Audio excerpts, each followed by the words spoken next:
یہ جو پچھلے ہفتے حالات ہوئے افسوسناک حالات کے نام پہ بنا تھا. اس کا نعرہ کیا تھا؟ پاکستان کا مطلب کیا؟ لا الہ الا اللہ. اس ملک کے جو لوگ ہیں، اور میں سارا پاکستان پھرا ہوں، چاہے وہ گناہ گار ہوں، چاہے وہ اپنے دین پہ صحیح معنی پہ عمل کریں یا نہ کریں، لیکن ہمارے نبی صلی اللہ علیہ وآلہ وسلم لوگوں کے دلوں میں بستے ہیں. اس لیے جب بھی کہیں بھی دنیا میں ان کی شان میں کسی قسم کی گستاخی ہوتی ہے تو ہمیں تکلیف ملتی ہے. لیکن کیونکہ میں دنیا پھرا ہوں، صرف ہمیں نہیں تکلیف ملتی، جو بھی جہاں بھی دنیا میں مسلمان بستا ہے ان سب کو تکلیف ہوتی ہے. اب پچھلے ہفتے اور یہ جو افسوسناک حالات ہوئے، ایک جماعت نے ایسے لگا کہ ان کو شاید باقی پاکستانیوں سے زیادہ پیار ہے اپنے نبی سے. دیکھیں، وہ جو ٹی ایل پی کا جو مقصد ہے، جس کی وجہ سے وہ لوگ باہر نکال رہے ہیں، میں آپ کو یقین دلاتا ہوں کہ وہی میرا مقصد ہے، وہ میری گورنمنٹ کا مقصد ہے. ہم بھی انہیں کی طرح چاہتے ہیں کہ دنیا میں کسی ملک میں ہمارے نبی کی شان میں گستاخی نہ ہو. صرف ہمارا طریقہ کار فرق ہے. ٹی ایل پی کا کیا طریقہ کار ہے اور میری گورنمنٹ اور میرا جب سے ہم آئے ہیں، ہم کیا کوششیں کر رہے ہیں کہ دنیا میں یہ گستاخی نہ کی جائے ان کی شان میں.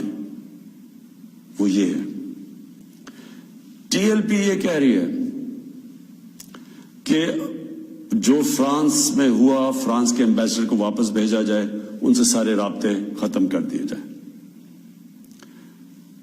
ہماری جو گورنمنٹ کا طریقہ کار ہے وہ میں ابھی آپ کو تفصیل سے بتاتا ہوں، لیکن مقصد ہم دونوں کا ایک ہی. تو میں آج ذرا طریقہ کار کے اوپر بات کرنا چاہتا ہوں.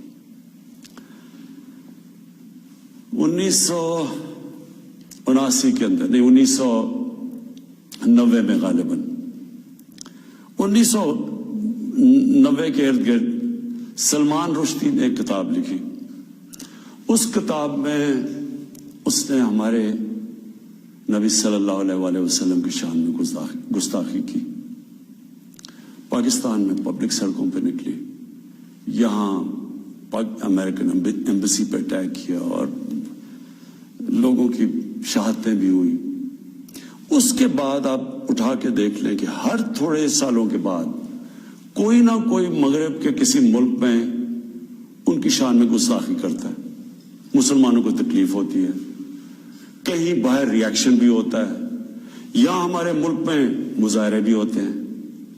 لیکن یہ ہر تھوڑے سالوں کے بعد یہی سلسلہ آگے بڑھ جاتا ہے.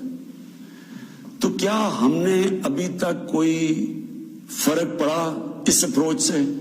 یہی ٹی ایل پی کر رہی ہے. یہ بھی یہ پاکستان میں کہہ رہے ہیں کہ مظاہرے کریں گے ہم، اور کیے ہیں انہوں نے، اور ہم سڑکوں پہ آ جائیں گے، پہلے بھی کیے ہیں، کہ اگر ہم ایکشن نہ لیں. اب کیا میرا سوال یہ ہے کہ کیا فرانس کے ایمبیسڈر کو واپس بھیجنا فرانس میں اور ان سے سارے تعلقات توڑ دینا، کیا اس سے یہ رک جائے گا؟ کیا اس سے کیا تو کوئی گارنٹی ہے کہ اس کے بعد ان کی شان میں کوئی گستاخی نہیں کرے گا؟ کوئی گارنٹی ہے؟ میں مغرب کو جانتا ہوں، میں آپ کو گارنٹی کرتا ہوں کہ اگر آپ یہ کریں گے، اگر ہم یہ کریں پاکستان، تو اس کے بعد کسی اور یورپین ملک میں یہی ہوگا. آزادی کے رائے پہ نام پہ وہاں انہوں نے یہ ایک آزادی رائے کا ایشو بنایا ہوا ہے. اس کے نام پہ وہ کہیں گے اچھا آزادی رائے کی وجہ سے انہوں نے یہ کیا، ہم بھی یہ کر رہے ہیں، وہ بھی کوئی گستاخی کریں گے. کیا پھر اس کے ایمبیسڈر کو بھی ہم واپس بھیجیں گے؟ اور 50 مسلمان ملک ہیں، کوئی بھی اس طرح نہیں کر رہا، کوئی وہاں کہیں مظاہرے نہیں ہوئے، وہ بھی نہیں کہہ رہے کہ ایمبیسڈر کو واپس بھیجو. تو اس کا پہلے تو کوئی فرق نہیں پڑنا لگا فرانس کو. لیکن میں آپ کو یہ بتاؤں پاکستان کو کیا فرق پڑے گا. سب سے بڑا فرق یہ پڑے گا ہمارے ملک کو کہ بڑی مشکلوں سے ہماری معیشت اٹھ رہی ہے. بڑی دیر کے بعد پاکستان کے اندر انڈسٹری اوپر جا رہی ہے، لارج اسکیل انڈسٹری بڑی دیر کے بعد اٹھ رہی ہے، نوکریاں مل رہی ہیں لوگوں کو، ہمارے ملک میں دولت میں اضافہ ہو رہا ہے، ہماری ایکسپورٹس بڑھ رہی ہیں، ہمارا روپیہ مضبوط ہو رہا ہے، بڑی دیر کے بعد روپیہ مضبوط ہوتا جا رہا ہے۔ جب روپیہ اوپر جاتا ہے تو مثلا پیٹرول اور ڈیزل سستا کیا ہے، باہر کی جو چیزیں ہم اگاتے ہیں وہ سستی ہونی شروع ہو گئی ہیں۔ جب ہم فرانس کے ایمبیسڈر کو واپس بھیج کے تعلقات توڑیں گے ان سے، اس کا مطلب کہ یورپین یونین سے ہم تعلقات توڑیں گے۔ اس کا مطلب کیا کہ جو ہماری آدھی ٹیکسٹائل کی ایکسپورٹس ہیں وہ یورپین یونین میں جاتی ہیں، تو اس کا مطلب آدھی ہماری ٹیکسٹائل ایکسپورٹس وہیں ختم ہو گئی۔ اس کا مطلب بے روزگاری، فیکٹریاں بند ہو جائیں گی، اور اس کے آگے کیونکہ آدھی ہماری مین ایکسپورٹ ٹیکسٹائل ہے، جب ٹیکسٹائل آدھی رہ جائے گی ایکسپورٹ، ہمارے روپے کے اوپر پریشر پڑے گا، روپیہ گرے گا، مہنگائی بڑھے گی، غربت بڑھے گی، تو نقصان ہمیں ہوگا، فرانس کو کوئی نقصان نہیں ہونے لگا۔ تیسری چیز اب ہم نے اس کے اوپر جب یہ ہوا تو میں پہلے ذرا آپ کو تھوڑی تفصیل پیچھے بتا دوں، یہ ہم 2-2.5 مہینے سے لگے ہوئے تھے، ہماری گورنمنٹ TLP سے مذاکرات کر رہی تھی، ہم ان کو یہی چیزیں سمجھا رہے تھے کہ اس سے نقصان ہمیں ہونے لگا ہے، ان کو نقصان نہیں ہوگا، ہماری عوام کو نقصان ہوگا۔ مذاکرات چلتے جا رہے تھے، انہوں نے کہا جی اسمبلی میں رکھو، اور اسمبلی جو فیصلہ کرتی ہے، ہم نے فیصلہ کیا ٹھیک ہے ہم اسمبلی میں یہ رکھتے ہیں، لیکن ہم پھر دیکھنا شروع کیا کہ ان کی موبلائزیشن نیچے ہو رہی ہے، ان کی تیاریاں ہو رہی ہیں اسلام آباد آنے کے لیے، ایک طرف مذاکرات چل رہے ہیں، ایک طرف اسلام آباد آنے کی تیاریاں ہیں۔ پھر ابھی مذاکرات چل رہے ہیں اور ہم نے یہ فیصلہ کیا ہوا تھا کہ ہم اسمبلی میں رکھیں گے اس ایشو کو، تو پتہ چلا کہ انہوں نے پہلے اناؤنس کر دیا کہ جی اب تو فرانس کا اگر ایمبیسڈر آپ واپس نہیں بھیجیں گے تو ہم سارے اسلام آباد میں دھرنا دیں گے۔ تو اس کے بعد یہ ہماری بات چیت ٹوٹی، اس کے بعد پھر یہ اریسٹ ہوئے۔ اب میں صرف آپ کو بتانا چاہتا ہوں کہ اس سے اب تک ہوا کیا ہمارے ملک میں، ذرا دیکھ لیں کہ ہم نے اپنے آپ کو کتنا نقصان پہنچایا۔ اب تک 40 پولیس کی گاڑیوں کو جلا دیا گیا، لوگوں کی پرائیویٹ پراپرٹی کے اوپر کئی لاکھوں کروڑوں روپے کا نقصان ہوا ہے، 4 پولیس والے شہید ہوئے ہیں، 800 سے زیادہ پولیس والے زخمی ہوئے ہیں۔ پہلے دن جب شروع ہوا تو تقریباً 100 سڑکیں بلاک کر دی، اس سے جو عوام کو نقصان ہوا، اس سے کئی جو آکسیجن کے سلنڈرز نہیں جا رہے تھے، بیچارے جو کورونا کے مریض ہیں ان میں اموات ہوئی، اور پھر باہر سے کود پڑے لوگ، ہمارے پاکستان کے دشمن۔ ابھی تک ہم نے جو 4 لاکھ ٹویٹس کو اینالائز کیا، ان میں سے 70% فیک اکاؤنٹ سے تھی۔ مثلا پروپیگنڈا، جس طرح یورپین یونین کی ڈس انفارمیشن لیب نے جب بتایا کہ ہندوستان کی کوئی 600 سائٹس ہیں، فیک سائٹس، میڈیا سائٹس، جس سے وہ فیک نیوز اور پروپیگنڈا کر رہے ہیں پاکستان کے خلاف، تو یہاں بھی ہمیں پتا چلا کہ 380 ہندوستان کے انڈیا کے گروپ تھے جو کہ واٹس ایپ سے فیک نیوز چلا رہے تھے کہ سول وار ہو گئی پاکستان میں۔ ہماری پولیٹیکل پارٹیز، مجھے افسوس سے کہنا پڑتا ہے کہ وہی JUI جو فضل الرحمان کی پارٹی، وہ بھی بیچ میں شامل ہو گئی کہ کسی طرح گورنمنٹ کو ڈی سٹیبلائز کریں، ملک کو نقصان پہنچائیں، ساتھ وہ نون لیگ۔ اب ان سے میں پوچھتا ہوں کہ جب یہ سلمان رشدی نے کتاب لکھی تھی تو نواز شریف تو پہلی دفعہ پرائم منسٹر بنے تھے، کتنی انہوں نے سٹیٹمنٹس دی تھی، کتنی دفعہ انہوں نے کسی فورم میں کہا تھا کہ اس نے بڑا غلط کام کیا، مسلمانوں کے دلوں کو تکلیف پہنچائی ہے۔ کتنی دفعہ کسی بھی مسلمان ہیڈ آف اسٹیٹ نے کسی انٹرنیشنل فورم پہ اس پہ بات کی تھی، کو نقصان کرو کوئی فرق نہیں پڑتا، فرانس کو اچھا ایمبیسڈر واپس بھیج دو کوئی فرق نہیں پڑتا۔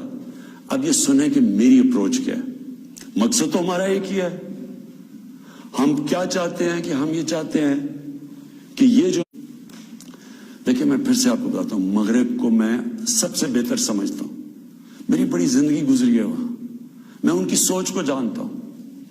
دیکھیں، سب سے پہلے جو کوشش کرنی چاہیے، جو ہم نے کی ہے، اور میں ابھی بتاتا ہوں ہم نے کیا کیا کوشش کی ہے۔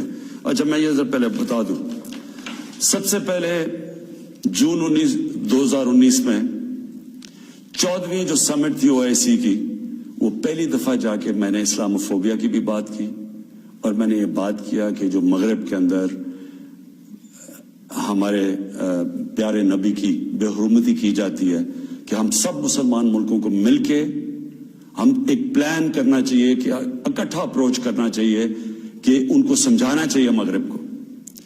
دوسرا، میں نے پھر جب سپٹمبر 2019 میں یونائٹڈ نیشنز کی جنرل اسمبلی میں گیا، ادھر میں نے یہ اٹھایا، دونوں چیزیں، اسلاموفوبیا کی بھی بات کی۔ اسلاموفوبیا کا کیا مطلب ہے؟ اسلام کے خلاف نفرت، اور اس نفرت کے اندر ایک یہ ہے کہ وہ ہمارے نبی صلی اللہ علیہ وسلم کی شان میں گستاخی کرتے ہیں، تو یہ ایک ہی چیز اکٹھے کرتے ہیں یہ۔ تو ادھر میں نے بات کی یونائٹڈ نیشنز میں۔ پھر اگلے سال جو 2020 میں یونائٹڈ نیشنز کی جنرل اسمبلی ہوئی، پھر میں نے اسلاموفوبیا کی بات کی، اور میں نے کہا کہ یہ کس طرح 1.25 ارب لوگوں کو تکلیف پہنچائی جاتی ہے۔ پھر یونائٹڈ نیشنز کی ہیومن رائٹس باڈیز کے اندر اور کمیشن میں میری گورنمنٹ نے مسلسل اسلاموفوبیا کی بات کی۔ پھر میں نے فیس بک کا جو CEO ہے مارک زکربرگ، میں نے اس کو خط لکھا کہ کیسے فیس بک کو استعمال نہیں کرنا چاہیے اسلاموفوبیا کے لیے۔ اور پھر جب یہ فرانس میں ہوا، اور جس کے اوپر یہ TLP کہہ رہی ہے کہ فرانس کے امبیسڈر کو واپس بھیجیں، میں نے سارے مسلمان ہیڈز آف سٹیٹس کو خط لکھا، اور میں نے ان کو کہا کہ ہمیں جوائنٹ ایکشن لینا چاہیے اس کے اوپر۔ اور اب میں آپ کو سمجھانا چاہتا ہوں میری اسٹریٹجی کیا ہے۔ اسٹریٹجی یہ ہے کہ ہم سارے مسلمان ملک کے جو ہیڈز ہیں، ہم مل کے مغرب کے فورمز میں، یورپین یونین میں، یونائٹڈ نیشنز میں، ہم ان کو یہ بتائیں کہ کیوں ہمیں تکلیف ہوتی ہے جب یہ آزادی رائے، فریڈم آف سپیچ کے نام پہ یہ جب نبی صلی اللہ علیہ وسلم کی شان میں گستاخی کرتے ہیں، کیونکہ ان کو اس چیز کی سمجھ نہیں ہے۔ مغرب کے اندر ان کے جو پیغمبر ہیں، ان کو اس طرح نہیں، ان کا پیار اور عشق جس طرح ہمارا ہے، ہمارے نبی سے ہے، ان کو اس طرح کا نہ، ان کی اس طرح کی عزت کرتے ہیں، اور وہاں بلکہ وہ دین کو ان کے اتنے قریب نہیں ہے جس طرح ہم اپنے دین کے قریب رہتے ہیں۔ اس لیے ہمیں ان کو سمجھانا پڑے گا، اور سمجھائیں گے جب ہم مل کے اکٹھے کلیکٹیولی مسلمان دنیا کے ہیڈز آف سٹیٹس جب ہم بات کریں گے، جو میں یہ ہر جگہ جن فورمز پہ کہتا گیا ہوں، تب اس کا اثر ہوگا۔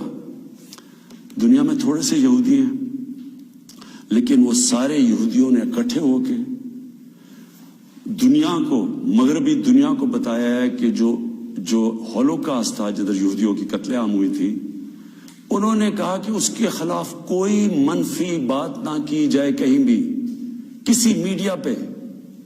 آج کہیں بھی، آج مغربی میڈیا کسی ملک میں ہولوکاسٹ کے خلاف کوئی بات نہیں کر سکتا۔ 4 یورپین ملک ایسے ہیں جدھر جیل میں ڈال دیتے ہیں اگر آپ ہولوکاسٹ کے خلاف کوئی منفی بات کریں۔ تو کیا ہم یہ نہیں ان کو باور کروا سکتے کہ ہمیں کتنی تکلیف پہنچتی ہے؟ اور یہ صرف، اور یہ ہم تب کریں گے جب ہم کلیکٹیولی مل کے کریں۔ اور میں آپ کو یقین دلاتا ہوں، کیونکہ میں مغرب کو سمجھتا ہوں، ان کو سمجھ ہی نہیں ہے اس چیز کی۔ جب ہم پروٹیسٹ کرتے ہیں، جب ہم مظاہرے ہوتے ہیں، وہ سمجھتے ہیں مسلمان آزادی رائے کے خلاف ہے، اور وہ پھر بجائے اس کو سمجھنے کے، وہ پھر اور کوئی جان کے شرارت کرتے ہیں ہمیں تکلیف دینے کی۔ اس لیے پہلا تو یہ چیز ہے۔ اور دوسرا میں جو کہنا چاہتا ہوں وہ یہ، دوسرا طریقہ کیا ہے کہ جب ایک 50 مسلمان ملک مل کے یہ کہیں گے کہ اگر کسی ملک میں سے اس طرح کیا گیا تو ہم سارے مل کے ان کا ٹریڈ بوائیکاٹ کریں گے، ان کی ہم چیزیں نہیں خریدیں گے، اس کا اثر ہوگا۔ اس طرح ہم اپنا جو ہم مقصد ہے اس پہ پہنچ سکتے ہیں۔ میں نے آپ کو 2 مقصد بتائے، ایک یہ TLP کا مقصد ہے، ہم ساری زندگی بھی لگے رہیں، ہم اپنے ملک کو نقصان پہنچاتے رہیں گے، کبھی کوئی فرق نہیں پڑنے لگا ان کو.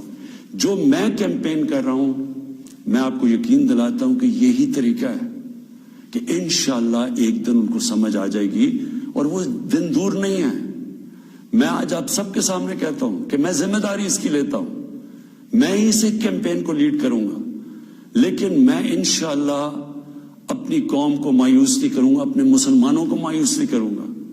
ہم انشاءاللہ ان کو یہ ایک دن سمجھا دیں گے کہ جس طرح اگر وہ یہودیوں کے لیے سینسٹیو ہیں, ان کو تکلیف نہیں دینا چاہتے, تو ہم تو سوار مسلمان ہیں, ہمارے بھی دل ہیں, ہمیں بھی تکلیف ہوتی ہے. اور جیسے جیسے ان کو اس چیز کی سمجھ آ گئی, یہ ہم اپنا مقصد پہ پہنچ جائیں گے. آخر میں اپنے علماء ان کو خاص طور پہ کہنا چاہتا ہوں کہ آپ کو اس میں ہمارے ساتھ مل کے, میرے ساتھ مل کے میری تائید کرنی چاہیے, ہماری مدد کرنی چاہیے, کیونکہ یہ جو چیزیں یہ جو ہو رہے ہیں ہمارے ملک کو نقصان پہنچ رہا ہے, اس سے تکلیف پہنچتی ہے. ہماری پولیس سے جو ہوا ہے, 800 پولیس انجر ہوئی ہے, جو ان کو کئی ہسپتالوں میں پڑے ہوئے ہیں. تو اس سے کس کو فائدہ ہوا ہے؟ کیوں ہندوستان کی یہ جو ویب سائٹس ہیں جو اس کے اندر کود پڑی ہیں, یہ دشمنوں کو فائدہ ہوا ہے. قوم کو کیا فائدہ ہوا اس سے؟ قوم کو تو صرف نقصان ہوا ہے. اور جو مقصد ہے ہمارا, اس سے تو اس پہ نہیں پہنچ رہے ہم. کوئی فرق نہیں پڑے گا کسی مغربی ممالک کو جو مرضی ہم اپنا ملک کا نقصان کریں. جرم کہیں اور ہو, ہم اپنے اوپر خود کش حملہ کر دیں. یہ کون سی عقل اور سمجھ ہے؟ تو میں آپ سب کو کہوں گا, اپنی قوم کو کہوں گا کہ یہ ٹائم ہے اکٹھے ہونے کا. ہمارا ملک بڑی مشکلوں سے ایک اس طرف نکل رہا ہے کہ ہم اب اوپر آنے والے ہیں. ہماری معیشت اٹھ رہی ہے, لوگوں کو روزگار مل رہا ہے, ہمارا روپیہ مضبوط ہو رہا ہے, ہمارا ملک کا ڈائریکشن ٹھیک ہے. تو یہ ٹائم اپنے ملک کو نقصان پہنچانے کے لیے نہیں ہے. یہ صرف ہمارے ملک کے دشمن ہمیں نقصان پہنچائیں گے. ہم سب کو اب اکٹھے ہو کے اللہ کا شکر ادا کرنا چاہیے کہ ہم یہ 2 سال بڑے مشکل وقت سے گزرے ہیں. حالانکہ ہمارے پاس اس وقت کرونا کا ایک تیسرا ویو آیا ہوا ہے, اس کے اوپر ہمیں سب کو مل کے SOPs پہ چلنا چاہیے. اللہ سے دعا کرنی چاہیے کہ ہمیں اس مشکل سے بھی نکال دے, اور پھر اس کا شکر ادا کرنا چاہیے کہ ہم 2 سال کے بعد ایک قوم, ہماری معیشت اٹھ رہی ہے, تو ہم اس کو نقصان نہ پہنچائیں. پاکستان پائندہ باد.